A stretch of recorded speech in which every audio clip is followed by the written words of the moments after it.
তো যখন তুমি এই ভয়েস টোনটা ঠিক করছো, তোমাকে তৎক্ষণাৎ রেডি হতে হবে যে অভিনয়টা এমন সেখানে, হ্যাঁ, যে কোনো মুহূর্তে, যে এই যে তুমি ধরো একটা স্যাড সিচুয়েশন করছো, তো স্যাড সিচুয়েশনটা যখন করছো তাহলে স্যাডটা কি হচ্ছে একরকম, তার সঙ্গে তৎক্ষণাৎ যদি তোমাকে চেঞ্জ করতে হয়, প্রত্যেকটা মুহূর্তে চেঞ্জিংটাকে রাখতে হবে। ধরো আমি ভিখারির একটা ক্যারেক্টার করছি, তাহলে আমাকে সঙ্গে সঙ্গে ভিখারির মতো ভাবতে হবে। হ্যাঁ, যে বাবু, বাবু দুদিন কিচ্ছু খাইনি, আমাকে দুটো ভিক্ষে দেবে বাবা, কদিন কিচ্ছু খাইনি।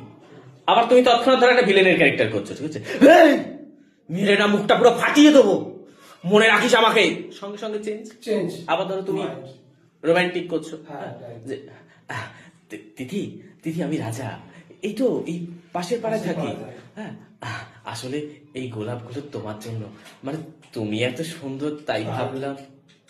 ব্রেকআপ হয়ে যাচ্ছে, ঠিক আছে, খেপে গেছো, আমি তোমাকে বিশ্বাস করেছিলাম, ছি, দিনের পর দিন, মাসের পর মাস, বছরের পর বছর তুমি আমাকে এইভাবে ঠকালে, আমি জাস্ট ভাবতেও পারছি না। ঠিক আছে, তো এই যে একটা ক্যারেক্টার, হ্যাঁ, যে কোনো মুহূর্তে যে কোনো জিনিস। আবার তুমি ধরো স্যাড ফিলে করছো, যে দুঃখের মোমেন্ট,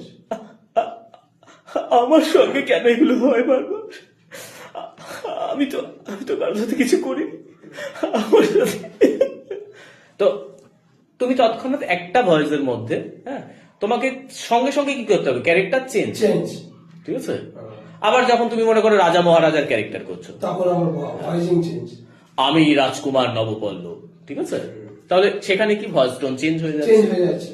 তো তোমাকে এইভাবে প্রত্যেকটা মুহূর্ত নিজেকে চেঞ্জ রাখতে হবে, যে আমার চরিত্রটা যেটাই চরিত্র হোক, ঠিক আছে, আমি একটা ক্যারেক্টার, আমার চরিত্র যখনই যেরকমই হোক আমি সঙ্গে সঙ্গে চেঞ্জ করব।